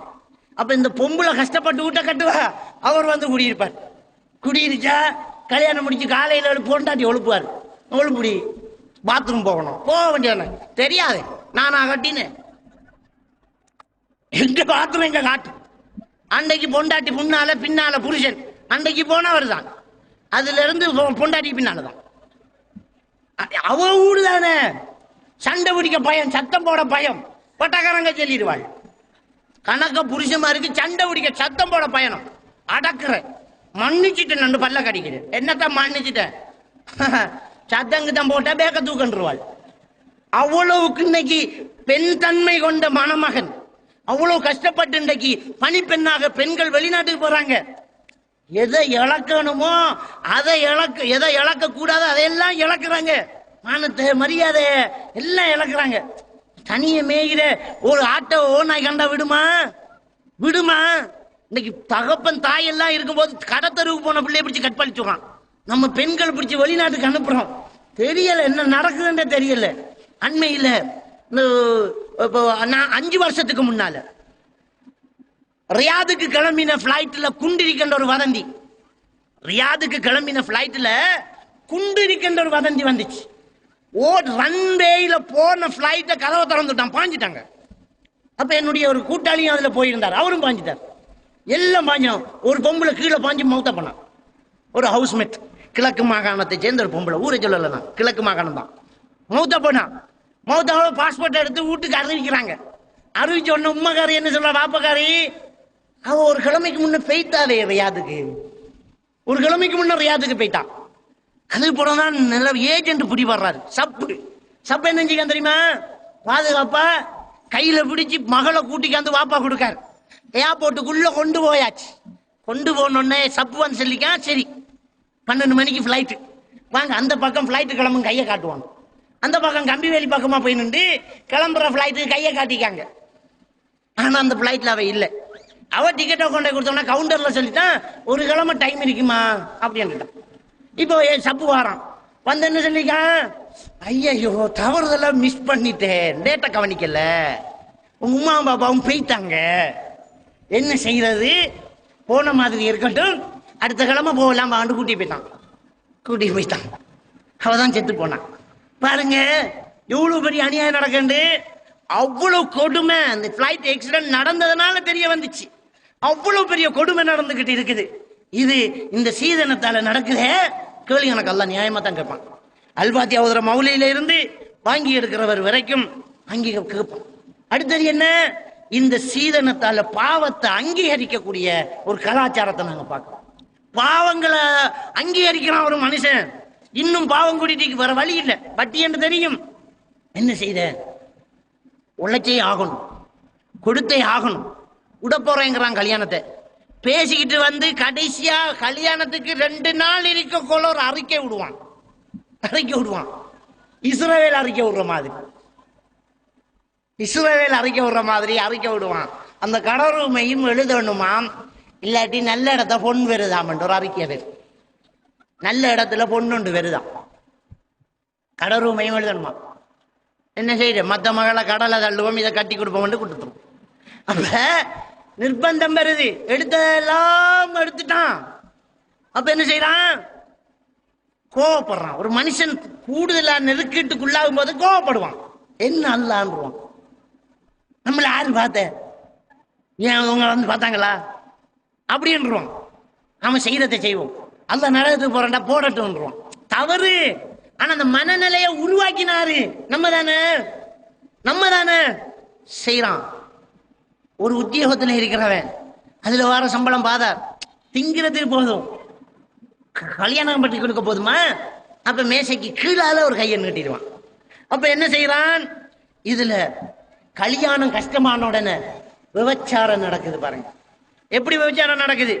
நான் சவுதி அரேபியாவில் குவைத் போன்ற நாடுகளில் தவ பிரச்சாரங்களுக்கு போற நேரம், அங்க நம்முடைய ஊரு மக்களை சந்திக்கிறேன்.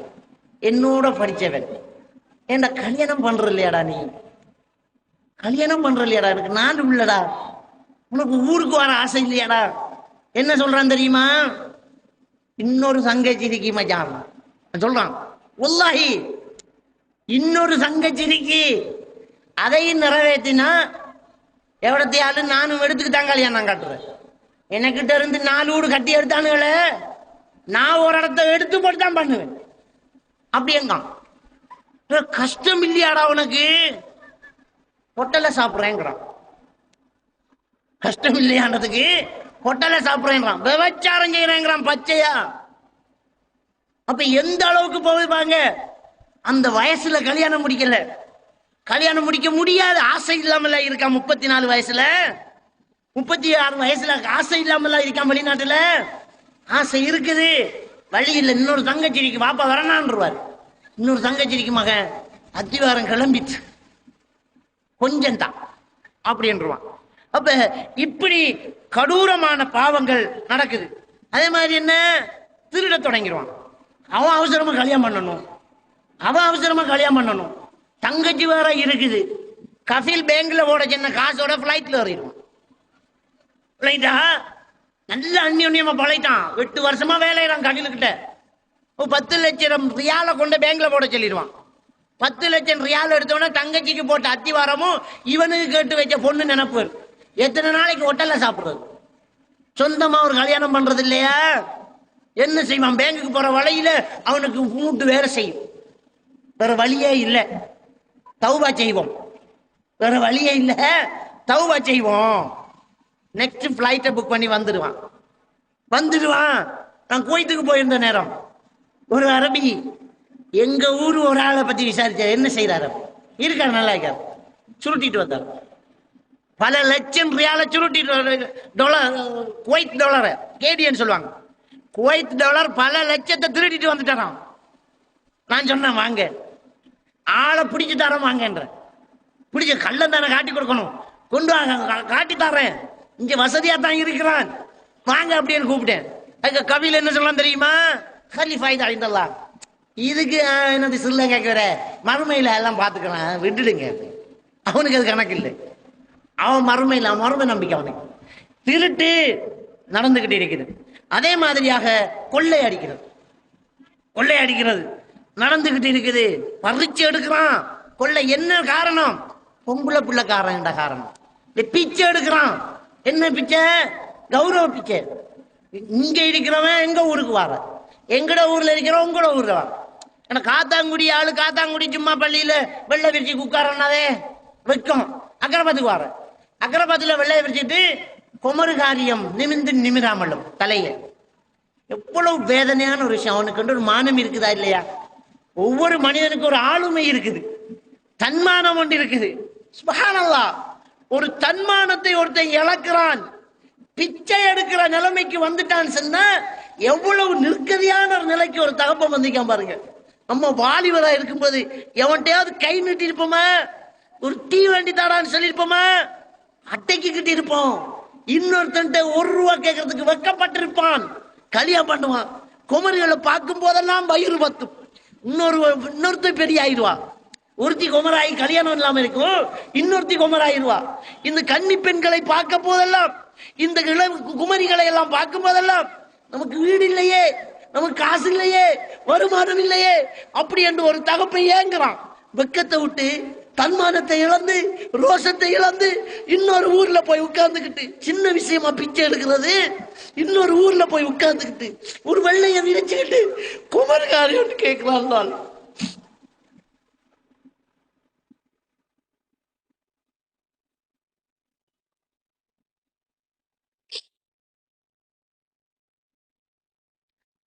பிச்சை எடுக்கிறான் என்றால் எவ்வளவு பெரிய மனவேதனை அவனுக்கு இருக்கும்.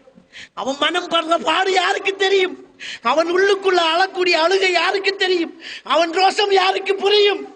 இதையெல்லாம் அல்லாஹ் விடுவானா? எவ்வளவு கேள்விகளும் கேட்பார். இதுக்கெல்லாம் பதில் சொல்ல வேண்டிய மாப்பிள்ளைமார்களும், இந்த சீதனத்துக்கு வக்காலத்து வாங்குற மௌலைமார்களும், இதுக்கு பள்ளி நிர்வாகிகளும் நாளை மறுமையில நிறுத்தப்படுவாங்களா இல்லையா? இவ்வளவு ஒரு வேதனையான ஒரு விஷயம். இவ்வளவுக்கு இந்த சீதன கொடுமையால் ஒரு மனிதன் தாக்கப்படுறானே, இதை இந்த சமூகத்தில் ஒருத்தன் ஒருத்தன் ஒருத்தன் ஒரு வீடு தான் கட்டுறது.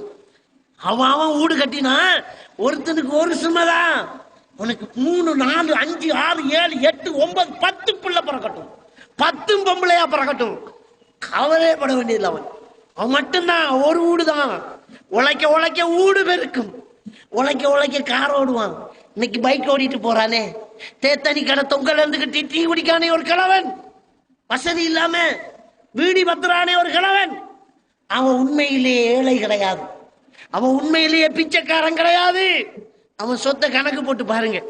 ஒரு பொம்பளை பிள்ளை அவனுக்கு இருந்தா அவன் கோடீஸ்வரன். ஒரு பொம்பளை பிள்ளை காரணம் இருந்தா பாருங்க, அவன் காரோல வந்து டீ குடிக்க வேண்டியவன், அவன் கார்ல வந்து டீ குடிக்க வேண்டியவன். இந்த கயவன் கைக்கு கொடுத்ததுனால கைக்கூலியாக அவன் இன்றைக்கிட்டு ஒத்தையா வந்துட்டு நிக்கிறான், ஒரு பைக்கில் ஓடிட்டு இருக்கிறான், நடந்து வந்துகிட்டு இருக்கிறான். சிந்திச்சு பாருங்க, இவ்வளவு பெரிய அநியாயம் இந்த சீதனம். இது இன்றைக்கு இந்த சமூகத்துல நடக்கிறது. அடுத்தது என்ன? வட்டி. வட்டிக்கு வாங்கி கல்யாணம் பண்றது, அடகு வைக்கிறது, எல்லாமே சாதாரண வச்சு. மனசு நொந்தால், ஒரு மனுஷன் மனசு வேதனைப்பட்டா என்ன செய்ய கூடாதோ செஞ்சிருவாங்க. வந்தவா போனப்போ பிள்ளை அப்படின்றோம். என் பிள்ளைகளை பார்க்க முடியுமா? எனக்கு என்னுடைய குமரிகளை பார்க்க முடியுமா? அந்த வேதனை ஒரு பெற்றோருக்கு இருக்குது. பொம்பளை பிள்ளை என்ன செய்யும்? பொம்பளை பிள்ளை என்ன செய்யும் தெரியுமா? எனக்கு கல்யாணம் வேணாம் பாப்பா அப்படின்னு ஒரு பிள்ளை சொல். பாப்பா அம்மாட கஷ்டத்தை தெரிஞ்சுக்கிட்டு, இந்த சீதனம் பயங்கர இந்த காளையர்களை பற்றி தெரிஞ்சுக்கிட்டு, மனசுக்குள்ள ஆசையை அடக்கிக்கிட்டு ஒரு பொம்பளை பிள்ளை என்ன சொல்லும்? கல்யாணம் வேணாம் பாப்பா. என்கிட்ட கவுன்சிலிங் ஒரு பிள்ளைய கூட்டிட்டு வந்தாங்க. 28 வயசா போச்சு, கல்யாணம் வேணுங்கிறான். ஏதாவது உளவியல் பிரச்சனையான்னு பாருங்கிறான். அந்த பிள்ளைகிட்ட பேசிட்டு போய் கடைசி அந்த பிள்ளை என்ன சொல்லு தெரியுமா? எங்க உமா வாப்பா இந்த கல்யாணம் கட்டுறதுக்காக இரவு நேரத்துல அழுதத்தை நான் ஒத்து கேட்டுக்கிருந்தேன். உமாவும் பாப்பாவும் எனக்கு பேசி வச்ச மாப்பிள்ளை கேட்ட சீதனத்தை பத்தி கதைச்சுக்கிட்டு உமாவும் பாப்பாவும் அழுதத்தை நான் ஒத்து கேட்டுக்கிருந்தேன். அன்றுல இருந்து என் மனசை கல்லாக்கிட்டேன். இப்படியே நான் சாகுறேன் சார். எனக்கு கல்யாணம் தேவையில்ல, மறுமையில நான் அல்லா கிட்ட காட்டி கொடுப்பேன். இவனை மறுமையில நான் அல்லா கிட்ட சொல்லுவேன், என் தாய் தகப்பன் கண்ணீர் சிந்தறதை என்னால தாங்க முடியல என்ற ஒரு பொம்பளை சொல்றா என்றால் எந்த அளவுக்கு கொடூரமான ஒரு விஷயம் பாருங்க. அப்போ கஷ்டம் என்று வந்தால் என்னெல்லாம் மனுஷன் சிந்திக்கிறான். வட்டி கூட ஒருத்தன் எடுக்கிறதுக்கு தயங்க மாட்டான். அல்லாஹ் தஆலா குர்ஆன்ல சொல்றான், யம்ஹகுல்லாஹு ரிபா வ யுர்பி ஸதகாத். அல்லாஹ் வட்டியை அழிப்பேன்ங்கறான். அல்லாஹ் குர்ஆன் சூரத்துல் பக்ரா 275 வசனம். நான் வட்டியை அழிப்பேன்ங்கறான், சதகாவை தர்மத்தை வளர்ப்பேங்கிறான். அப்ப இந்த வட்டி படுத்துற பாட்டை பாருங்க. இந்த வட்டி எந்த அளவுக்கு தலைவிரிச்சு ஆடுதுன்னு பாருங்க. எதுல? சீதனத்துல. இந்த சீதனங்கிற ஒரு சின்ன 3 எழுத்து வார்த்தை எத்தனை பாவங்களை உருவாக்குது பாருங்க. ஒட்டுமொத்த பாவத்தையும் உருட்டி திரட்டி உசுர் கொடுத்த சீதனம் ஓடும். எல்லா பாவத்துக்கும் பின்னணியில இந்த சீதனம், லஞ்ச ஊழலா எல்லாமே இந்த சீதனத்தில் இருக்கும் பாருங்க. சொத்து பங்குல மோசடி, சொத்து பங்குல மோசடி நடக்குது. சீதனம் ஒன்று வந்ததனால என்ன மோசடி? இருக்கிறதையெல்லாம் பொம்பளை பிள்ளை கொடுத்தோடனே ஒரு ஆம்பளை பிள்ளை நடுத்தருக்கு வந்துட்டான். அவனுக்கு சொத்தால கிடைக்க ஒண்ணுமே கிடைக்க மாட்டாங்க. அடுத்த தலைப்பில் அதை பற்றி தெளிவா பேசப்படும். அப்போ ஒரு ஆள் ஒரு ஒவ்வொருத்தருக்கும் சொத்து கிடைக்கும். அவங்க தாய் தகப்பன் சொத்துல இருந்து, சகோதரன் சொத்துல இருந்து, சித்தப்பா சொத்துல இருந்து, எல்லாருல இருந்து எல்லா வகையாலையும் சொத்துக்கள் கிடைக்கும். அந்த சொத்துக்கள் மோசடி செய்யப்படும். எல்லாம் பொம்பளை பிள்ளைக்கு போய் ஆம்பளை பிள்ளை என்ன சொல்றது? எவனுக்கிட்டையாவது போய் வேண்டிக்கிட்டு போடா அப்படின்னு. அது மட்டும் இல்லை, பாப்பா உம்மாட சொத்தையும் பொம்பளை பிள்ளையை கொடுத்துப்பட்டு இவனை வெளிநாட்டுக்குட்டு அதை உறிஞ்சி எடுக்கிறாரு. ரத்தம் குடிக்கிற மூட்டை பூச்சி மாதிரி மறைஞ்சு இருந்துகிட்டு இந்த சீதனம் வாங்குற மூட்டை பூச்சிகள் நிறைய பேரை உழைப்ப உறிஞ்சுக்கிட்டு இருக்கிறாங்க. மாமனார உழைப்ப உறிஞ்சிறான், மாமியா சொத்தை உறிஞ்சிறான், அவன் கல்யாணம் போற புள்ள வெளிநாட்டுக்கு போய் உழைச்சு அதையும் உறிஞ்சிறான், மச்சினமார உறிஞ்சிறான், எல்லாம் உறிஞ்சி எடுத்துட்டு ஏப்பம் விடுறான். பேர் என்ன? படிச்சவரான், MBBS படிச்சுறான், MA-யாம், BA-யாம், பட்டதாரியாம். அப்ப என்ன நடந்துகிட்டு இருக்குது? அநியாயம் நடந்து, சொத்து பங்குல மோசடி நடந்துகிட்டு இருக்கு. அல்லாஹ் சுப்ஹானஹு வ தஆலா சொத்து பங்கிட்ட சொல்லிட்டு சூரத் நிசாவுல சொல்றான், தில்க ஹுதூதுல்லாஹ், அல்லாஹ்வுடைய வரம்புகள் இவைகள். வமன் யுத்தில்லாஹ வ ரசூலஹு, யார் அல்லாஹ்வுக்கும் அவனுடைய தூதருக்கும் வழிபடுகின்றார்களோ, யுத்கிலுஹு ஜன்னாத் தஜ்ரி மின் தஹ்திஹல் அன்ஹார் காலிதீன ஃபீஹா வ தாலிகல் ஃபௌஸுல் அஸீம். அல்லாஹ்வுக்கு வழிபடுறவர்கள் அல்லாஹ் சொர்க்கத்துக்குள் நுழைவிப்பான், அதில் ஆறுகள் ஓடிக்கொண்டிருக்கும், நிரந்தரமாக இருப்பார்கள். மகத்தான வெற்றி அதுதான் என்று அல்லாஹ் சொல்றான். எதை? சொத்து பங்கிட்ட சரியா எடுக்கிறது, அது மாறுறது அல்லாஹ்வுடைய வரம்புகள் மீறக்கூடாதுங்கிறான். அதை இன்றைக்கு மீறிட்டு இருக்குது. யாங்க எங்க சொத்து பங்கு இருக்குது? ஒரு வீட்டுல மையத்து விழுந்தா கணக்கெடுப்பு போகுது. கட்டத்துக்கு என்ன மாடம் இருக்கிறா, ஏழண்டைக்கு என்ன மாடம் இருக்கிறா, எங்க ஓடர் கொடுத்தீங்க, பந்தலுக்கு ஓடரா, கதிரைக்கு ஓடரா, இதான் கேட்க போறான். எவனாச்சும் போய் சொத்து பங்கிட்ட எப்ப வச்சுக்குவோம்? சொத்தை இஸ்லாமிய முறைப்படி பங்கிடணுமே. இருக்கிற மௌலைமாருக்கு சொத்தை கணக்கு பார்க்க தெரியா? ஏன் அதான் செஞ்சே இல்லை. அந்த கணக்கு பாடம் நடக்கிறதே இல்லை. மதிச்சாவில் ஓதப்பட மட்டும்தான் தெரியாது. ஒரு இடத்தையும் நடக்கிறது இல்லை. அல்லாஹ்வுடைய ஒரு சட்டமே இல்லாம போகுது. இந்த சீதனத்தால நடந்துட்டு போகுது. அடுத்தது என்ன? சமூக பிரச்சனைகள் ஏற்பட்டுக்கிட்டு இருக்கு. சமூக பிரச்சனை. சீதனம் இன்னைக்கு ஊர்ல பொம்பளை பிள்ளைகளை பாடி பண்றான். ஸ்கூலுக்கு போற பொம்பளை பிள்ளைகளை பாடி பண்றான்னு வைங்க. தனியாக ஒரு பொம்பளை பிள்ளை போக முடியாது இருக்கேன்னு வைங்க. கூயண்டுகிட்ட ரோட்டு வழியா கொஞ்சம் பேர் 12 மணி போற கத்திக்கு போவான். 10 மணி போற ரோட்ல போன் பேசிட்டு நிற்பான். நைட் கடைகளுக்கு போய் பாருங்க, கொஞ்சம் பொடிய மாதிரி விடிய விடிய முடிச்சுட்டு இருப்பான். அவனுக்கு நைட்டு தான் டே தான் நைட்டு. பகலைக்கெல்லாம் படுப்பான். அம்மா பாப்பா கஷ்டப்படுவா, பாப்பா வயல்ல வேலை செய்வா, கூட போய் உதவி செய்வான்னு நினைக்க மாட்டான். கடையில வலை இழுப்ப, அதுக்கு கூட போய் உதவி செய்ய மாட்டேன்னு நினைக்க மாட்டான். பாப்பாட கடையில போய் நிக்க மாட்டான். அவன் ராஜா. மீசம் முளைச்சா அவனுக்கு ஒரு குவாலிபிகேஷன் வந்திருக்கு. என்ன குவாலிபிகேஷன்? சீதனம் எடுக்கிற குவாலிபிகேஷன். அவனுக்கு உடுப்பை பண்ணி கொடுப்பா உம்மா, ரீலோடுக்கு காசு கொடுப்பா வாப்பா, போன் பண்ணி கொடுப்பார் மச்சான், எல்லாம் நடந்துகிட்டு இருக்கு. அவனை ஒண்ணும் கேட்கறது. அப்ப திறந்து விட்ட மாடு நிறைஞ்சா ஊருக்குள்ள என்ன நடக்கும்? சாணி போடும். ஊருக்கு மாடு நிறைஞ்சா சாணி போடும், கொம்பால குத்தும், பிரச்சனை நடக்கும். இந்த சீதனம் என்கிற ஒன்று இருந்ததாலதான் நிறைய கட்டாக்காளி மாடுகள் உலாத்து. அவன் எதுக்கு கஷ்டப்படணும்னு கேட்கறான். ஒருத்தன் நேரத்தோட ஏன் படுக்கணும்? காலத்தால வேலைக்கு போகணும்னா தான் நேரத்தோட படுக்கணும். காலத்தால வேலைக்கு போற இல்லையே. அப்போ விடிய விடிய நைட் கடையில இருந்துக்கிட்டு அரட்டை அடைஞ்சி அவளை வீட்டு பூக்காண்ட தூக்கி இந்த வீட்டுல வச்சு போட்டு பேய்த்துருவான். 2 வீட்டுலையும் சண்டை நடக்கும் காலத்தால. இந்த ஊருக்கு கோழி அளவெடுத்து ஆக்கிட்டீங்கிற கல்லன் இல்லை, இந்த கட்டாக்காளி எழுதும். அது ஒரு முசுப்பாத்தி. என்ன முசுப்பாத்தி? கோழியை களவெடுத்து பிஸ்மில்லாண்ட அறுத்து சாப்பிடுறது ஒரு முசுப்பாத்தி. இப்படி நடந்து. அப்ப இந்த சமூக கொடுமைகளுக்கு காரணம் என்ன? சீதனம் தான். சீதனத்தை விடு. ஒவ்வொருத்தரும் தன்னுடைய இளைஞர்கள் தன்னுடைய மகனுக்கு, நீ ஊட்ட கட்டி பொண்ணுறா, ஊரு கட்டணுமா பாப்பா, அன்னைக்கு தான் அவன் சார்ந்த இறுக்கி கட்டுவான். ஊரு கட்டணுமே. எப்படி சும்மா இருந்தா கல்யாணம் நடக்க போகுது? அவன் பையனை 20 வயசுலயே ரெடி ஆயிடுவான். வாப்பா வீடு முடிஞ்சு பொண்ணை பாருண்டா இருக்கும். அவன் ஒரு வீடு கட்டும் போது தேவையில்லாத செலவு இருக்குமா? வீண் பிரியம் இருக்குமா? நான் எனக்கு வீடு கட்டுறேன், இதுல ஒரு 45,000 ரூபாய்க்கு வளைப்பேன் நான். ஒரு 75,000 ரூபாய்க்கு ஒரு லைட் கட்டி தொங்க விடுவேன் நான். எனக்கு வீடு கட்டினா ஏன்னா வெளிச்சமா இருந்தா போது, ஒரு பல்வ போடுறான். ஆனா எனக்கு இன்னொருத்தன் வீடு கட்டக்கொள்ள யோசிப்பேன், இன்னும் என்னத்தை கூட்டி கேட்கலாம். நக்கு திங்கிறது தானே விளங்க. நக்கு திங்கிறதுல என்னெல்லாம் கேட்கலாம். இன்னொரு கோழிக்கால் வெய்யங்கள்லாம், அந்த பிளேட்ல கொஞ்சம் நல்ல டிசைன் என்ன இது பிளைட் தான். இதை பிளேட் இதுல மனுஷன் சாப்பிடுவானே, நாய்க்கு வைக்கிறது மாதிரி. அவர் திங்கிறண்டா வாழலையிலேயே தின்றுட்டு போய்த்துருவான். அப்போ ஒவ்வொருத்தரும் தனக்கண்டு வீடு கட்டும் போது வீண் விரயம் தவிர்க்கப்படும். அளவுக்கு கட்டிக்கு போவான். தேவையில்லாத செலவு தேவையில்லை.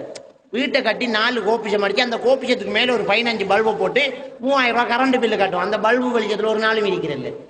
ரோட்டால போறோம் புதுனம் பாக்குறதுக்கு ஒரு பல்பு வீட்டை கட்டுவோம். கட்டியே இப்படி எல்லாம் அலங்கரிச்சாதான் நம்மளோட கருத்த பொண்ணுக்கு மாப்பிள்ளை எடுக்கலாம். பொண்ணை பாக்குறலையே, வீட்டைத்தானே பாக்குறேன். எல்லாம் நல்லா பிடிச்சிருக்கு பொண்ணை தவிர. ஆனா கல்யாணம் பண்ணுவான், கல்யாணம் பண்ணி போறான். அப்ப இன்னைக்கு இந்த சமூக கொடுமை நடக்குது. என்ன காரணம்? சீதனம். ஒவ்வொரு ஆம்பளை பிள்ளைக்கு நீ உழைச்சி நீ வீடு கட்டணும் என்று கட்டளை இட்டு பாருங்க. நீ காணிய குடி, நான் கட்டடா விட்டா அப்படின்னு சொல்லி பாருங்க.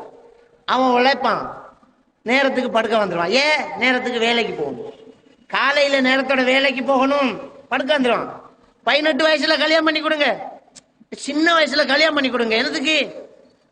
எலும்புல பழம் இல்லாத பிறகு எல்லாம் முறுத்து மீசை நிறைக்கிறது கட்டி பார்க்கக்குள்ள கல்யாணம் பண்ணி கொடுக்குறான்.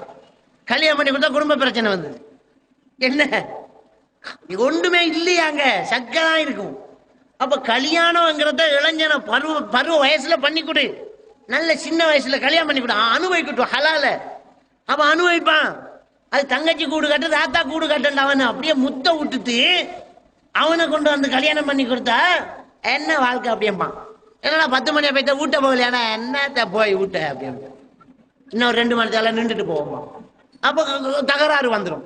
அப்ப பருவவாசி தாண்டிய முதியோர்கள் திருமணம், பிள்ளை வளர்ப்புல சிக்கல் வரும் அப்படின்னு உளவியலாளர்கள் சொல்றாங்க.